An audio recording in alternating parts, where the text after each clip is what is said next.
Сәлеметсіздер ме? Өзіммен таныстыра кетейін. Менің аты жөнім Сағымбаева Алия. Мен тек танушы кеңесшімін, радолог консультант және де тек тану радиологиядан оқытушымын.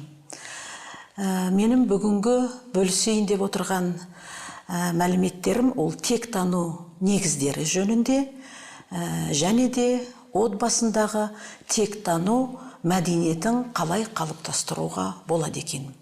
Дәрісімізді жалғастырмас бұрын алдын ала дайындаған сюжетқа назар аударыңыздар. Соңғы 15 жыл көлемінде Қазақстанда тек тану ғылым ретінде қалыптасып келеді.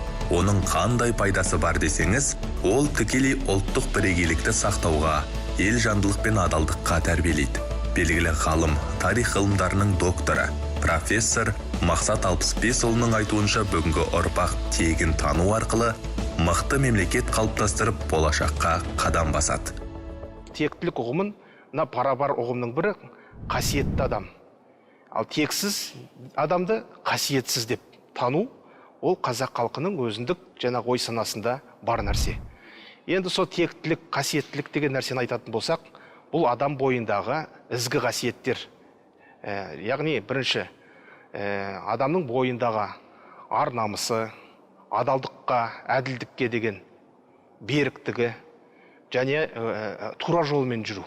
Қасиет, тектілік деген нәрсені баланың бойына дарыту, ол екі бастауы бар екендігін байқауымызға болады. Біріншісі өзінің әке-шешесінен. Екіншіден, әрине, бұл қазақ халқының бай фольклорлық мұрасы негізінде адам баласына ізгілікті тәрбие беру. Мысалы, мектепте біз тектілік деген арнайы пән оқытпаймыз ғой.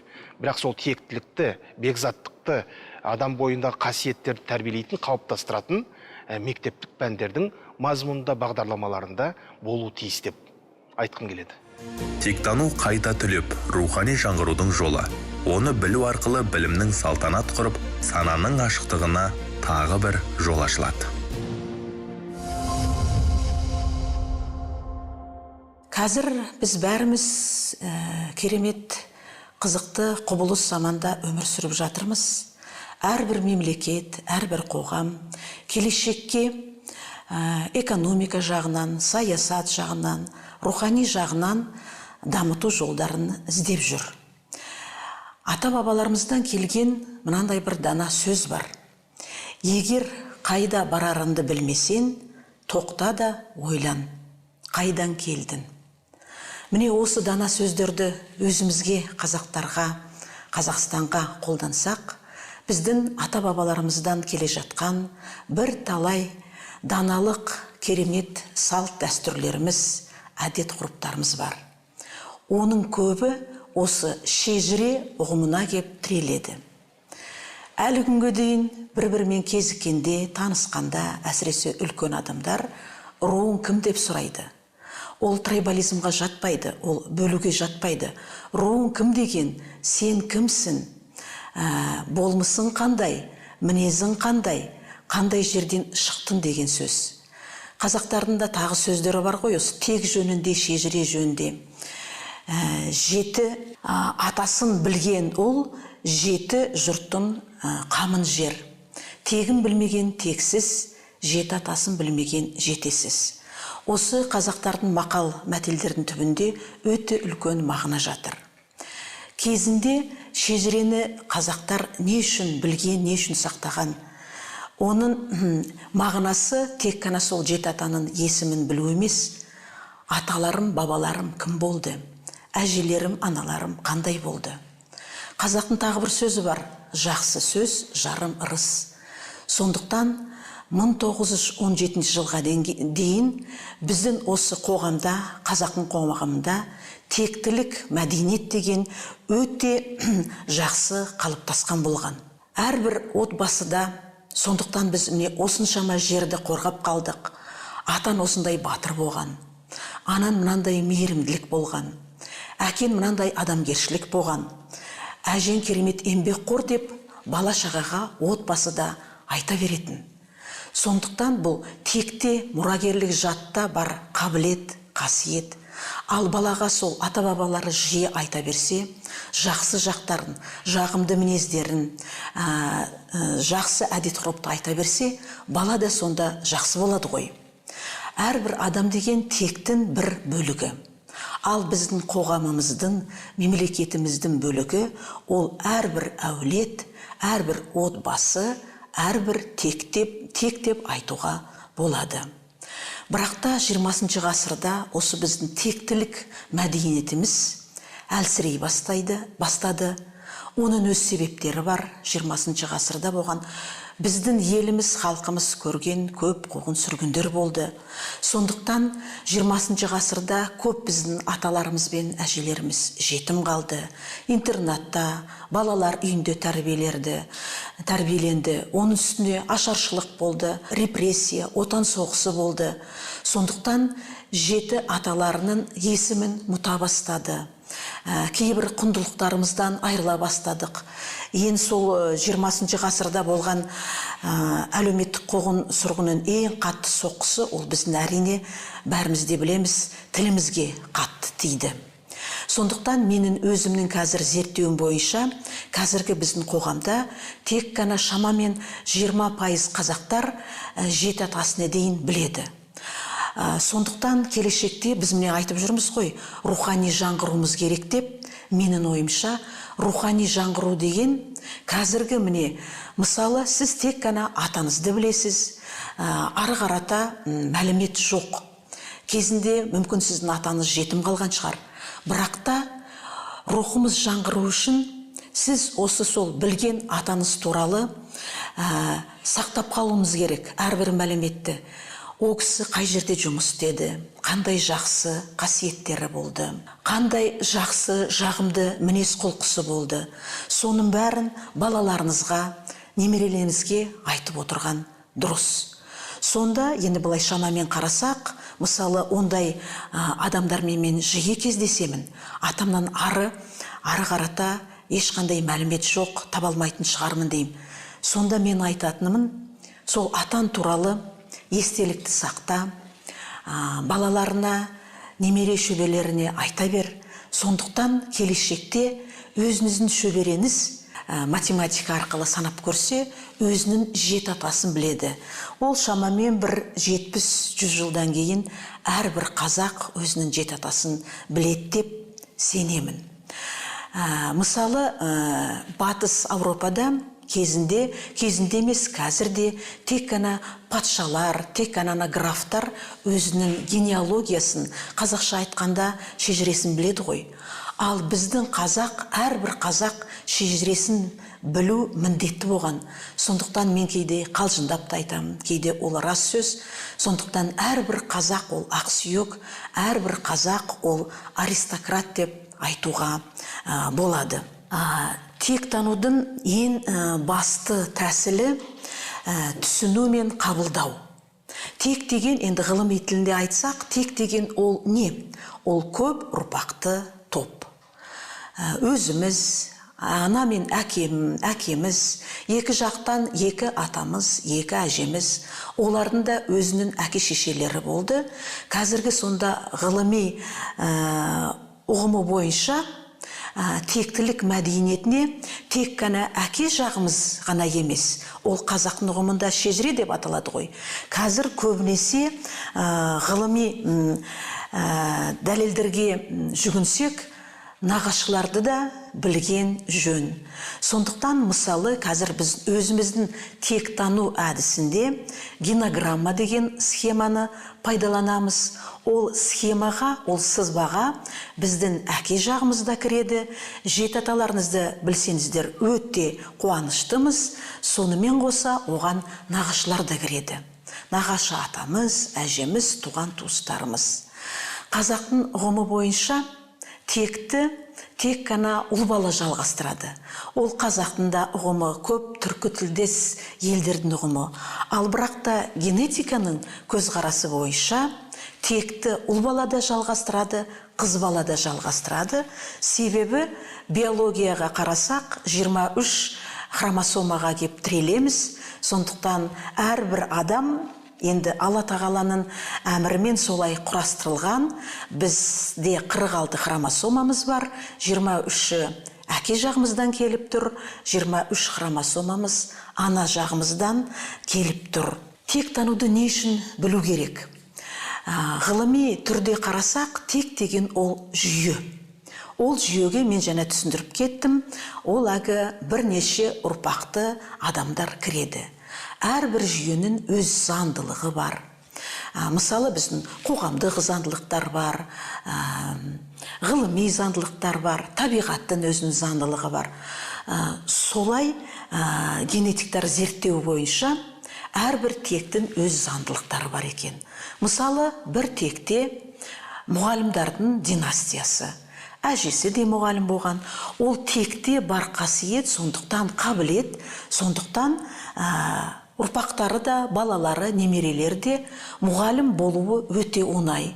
Мысалы, атасы дәрігер болса, немесе әкесі, ол дәрігер болу қабілеті бар деген сөз.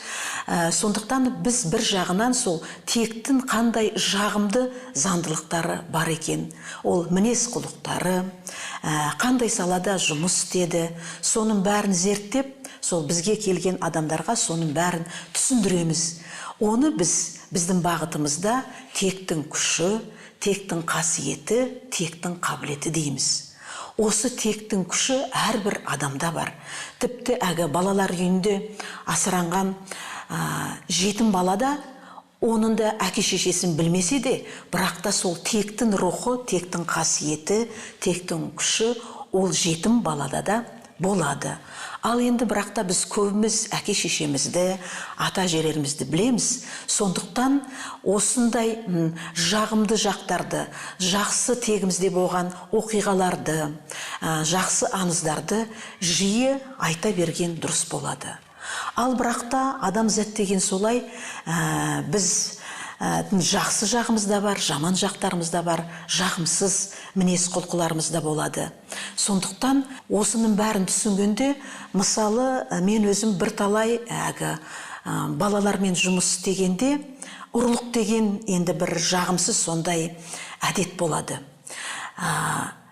Ол да тек арқылы, мұрагерлік жат арқылы келетін әдет екен. Сондықтан одан қалай айырылуға болады? Ешкімде де кінәламай, ешкімде де сөкпей, адам түсінгенде тегімде сондай адамдар болған шығар, бірақ та олардың заманында сондай болу керек болған шығар. Мүмкін ол менің ата-бабам дұрыс бағытпен кетпеген шығар, бірақ та мен басқа адаммын. Сондықтан мен соны түсініп, соны ұғынып, осындай жағымсыз қасиеттерден, қабілеттерден айырылуға болады. Енді тек туралы тағы да не айта кетейін? Қазіргі заманда қоғамымызда өте көп айырылысып кеткен ерлі зайыптар бар. Көбінесе балалар анасымен қалады. Әрине, әрбір әйел бұндай жағдайға қуанбайды. Өзі жалғыз бала шағасын асырайды. Өзінің төркіне жүгінеді. Сондықтан осындай көп балалар көбінесе нағашылармен тәрбиеленеді. Сонда әйел адам күйеуінің тегіне өкпелеп, реніш пайда болады. Сондықтан сол баланы өзінің тегімен, әкесімен араластырмайды.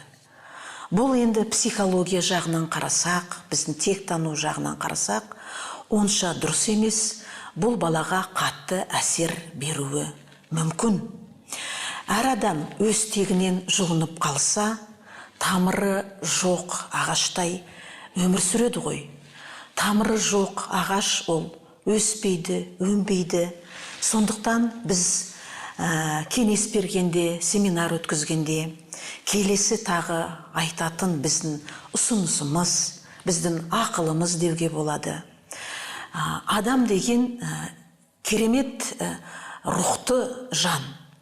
өз-өзінің жаман қабілеттерімен күрес алады, өзгерте алады. Сондықтан өкпені де, ренішті де жоюға болады. Сондықтан біз айтатынымыз, өкпелесеңіз де, ренішсеңіз де сол өкпе ренішпен жұмыс істеп, балаңызды өзінің тегінен айырмаңыз, араласып тұрсын, қандай тектен шыққанын білсін, ата әжелері болса солармен де аралассын. Сондықтан енді менің тәжірибемде көп осындай әке шешелері айырылысып кеткен балалар 40-қа жақындағанда, 40-тан асқанда, ұнай ма сіздерге, ұнамай ма, өз тегін іздей бастайды, әкесін іздей бастайды, ата әжелерін, туған туыстарын. Бірақ та кейбір жағдайда өкінішке орай әкесі де бұл дүниеден кетіп қапты, ата әжелері. Сондықтан қаншама адам өкініп менімен хабарласты. Әттеген-ай, ертерек осыны іздемедім ғой, әкемді көре алмадым, ата әжемді көре алмадым. Сондықтан енді мен айтатыны жаңағы міне біздің әгі образ бейне болып айтсам, әгі тамырсыз ағаш қылмаңыз. Тамыр болса, сонда әрбір ұрпақ өсетте, өнеді де. Ал енді қазір шежіреге келсек, шежірені қалай жинауға болады? Мен сөзімнің басында айтып кеттім ғой, қазір шамамен 20% ғана қазақтар шежіресін біледі. Бірақ та қазір біздің қоғамымызда өте жақсы сондай бір бағыт, тегін білгісі келеді. Мен білем, мектептерде, институттарда шежіре тану деген сабақтар, жеті атаны білу деген сабақтарды жүргізіп жатады. Сондықтан енді ең бірінші қадам ата-аналарыңыздан, екі жақтағы туған туыстардан сұрастыру керек. Аталарымыз кім болды, шамамен қай жылдары тұрды, қандай қызметте, қай салада жұмыс істеді екен. Сонымен қоса әрине жақсы, жайлы мінез құлықтары туралы сұрастырыңыздар. Ата әжелеріңіз, туған туыстарыңыз әрине сіздерге ниеттеріңіз таза болса, дұрыс болса, әйтеу бір мәліметтер береді. Сонымен қоса, әрбір рудың, осы Қазақстанда қаншама ру бар, өзінің шежірешілері бар. Оларды не сұрастырып табуға болады, немесе Facebook арқылы, Instagram арқылы. Әрбір руда сондай шежірешілер бар. Олар сол өзінің руын ғана емес, өзінің тегінің ғана емес, басқа сол әгі 7 атадан, 10 атадан бәрін таратып отыр. Солардан сұрастыруларыңызға болады. Екінші, әрбір облыста, ауылда, көп орталықтарда, аудандық өлкетанушылар бар, музейлер бар.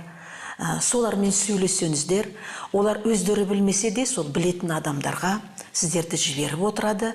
Сосын кейін тағы келесі үшінші жол, ол әрине біздің Қазақстандағы архивтер. Мемлекеттік архив бар, әрбір облыстың архивтері бар. Біздің Қазақстанда, мысалы мен білетін Нұржан Садырбек ұлы деген генеалог бар, ол кісі Алматыда тұрады. Сол кісіге жүгінуге болады. Ол кісі архивтарға барып, осы 20 ғасырда болса, кейбір жағдайда 19 ғасырда сіздердің ата-бабаларыңыз туралы мәлімет сақталып қалған шығар. Сондықтан енді интернеттен қарап көруге болады. Генеалогия немесе шежірені әртүрлі сызба схемалары бар. Кейбіреулер ағаш ретінде сызады, кейбіреулер мысалы әйел адамды әгі домалақ ретінде сызады, ер адамды квадрат ретінде. Ені ол жағын өздеріңіз білесіздер. Бар болғанша фотоларды жинаған дұрыс. Үлкен фотоальбом жасауға болады. Мысалы Қырғызстанда бір ер азамат 28 жасында біздің семинарға келіп, осы мен тегімді білгім келеді деп, 3 айдай бүкіл сол Қырғызстанда туған туыстарын аралап, үлкен 2 метрға созылған қағазға сол өзінің тегінде нағашыларында бәрін сызбаға түсірген. Өзі семинарға алып келді, 2 метрға сол бәрі мынау ана туысым, мына туысым, бала шағасы мынау, әке шешесі мынау деп. Сондықтан біз той болғанда, туған бүгін болғанда, үйлену той болғанда, сол бала сыйлық ретінде сол 2 метрлік, енді шежіре деп те айтуға болады, генеалогия деп айтуға болады, соны сый ретінде сыйлап отырды. Осындай әрбір қазақ әулеті, әрбір қазақ отбасысы осындай бір-біріне, әсіресе жастар үйленген кезде, осындай сыйлық ретінде шежірені сыйлап отырса, өте жақсы болушы еді. Тектіден текті туады, тектілік тұқым қуады. Тектіден қыз алсан, ошағын сөнбейді. Тексізден қыз алсан, басына өрлейді деген тағы да бір аталы сөздер бар. Сөзімнің басында мен айтып кеттім, тағы да сіздерге қайталай кетейін.